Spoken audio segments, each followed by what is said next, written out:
एक पॉलिनोमियल का जीरो क्या होता है, what is zero of a polynomial.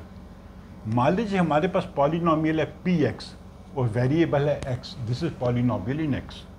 तो हम मानते हैं कि के कोई रियल नंबर है। अगर हम x की जगह k लगा दें तो हमें उसकी वैल्यू मिलेगी when x is equal to k। लेकिन ऐसा हो सकता है कि जब हम k का नंबर वैल्यू लगाएं उसमें x में तो उसका टोटल वैल्यू जीरो बन जाए, अर्थात पी के इज इक्वल टू जीरो। इसका मतलब क्या है, a k plus b is equal to zero. X की जगह हमने के लगाया, इसको सॉल्व किया तो आंसर बना जीरो। तो जिस वैल्यू पे इस polynomial will become equal to zero, that is zero of that polynomial. ठीक है, इसको हम कैलकुलेट कर सकते हैं लीनियर इक्वेशन में, बड़ा सिंपल है।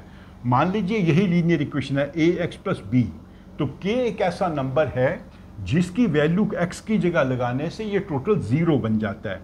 That means a k plus b is equal to zero. तो ये इक्वेशन बन गई हमारे पास, a k is equal to minus b, b को साइड ले आए, k is minus b upon a. तो बी यहाँ पर क्या है, कांस्टेंट, ए क्या है, एक्स का कोफिशिएंट। तो लीनियर इक्वेशन में माइनस फॉर्मूला का है, कांस्टेंट को जब हम कोफिशिएंट से डिवाइड करेंगे तो हमें के मिल जाएगा, वो वैल्यू जिस पे polynomial will become equal to zero.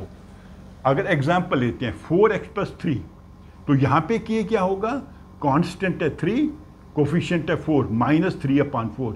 ये वैल्यू अगर हम यहाँ पे लगाएंगे तो इसकी वैल्यू जीरो बन जाएगी।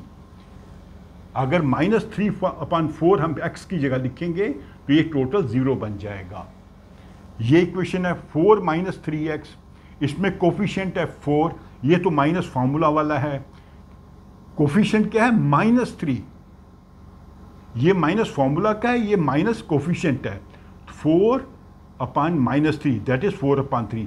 ये 4 अपॉन 3 अगर हम इसमें लगाएंगे तो इसकी वैल्यू बन जाएगी जीरो।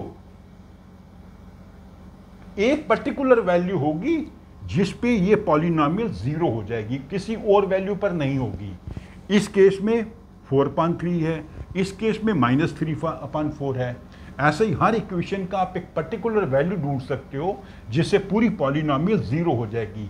वो पर्टिकुलर वैल्यू होती है जीरो ऑफ दैट पॉलिनोमियल। तो क्वाड्रेटिक इक्वेशन में हम इसे कैसे ढूंढते हैं उसको हम अलग से दूसरी वीडियो में समझेंगे।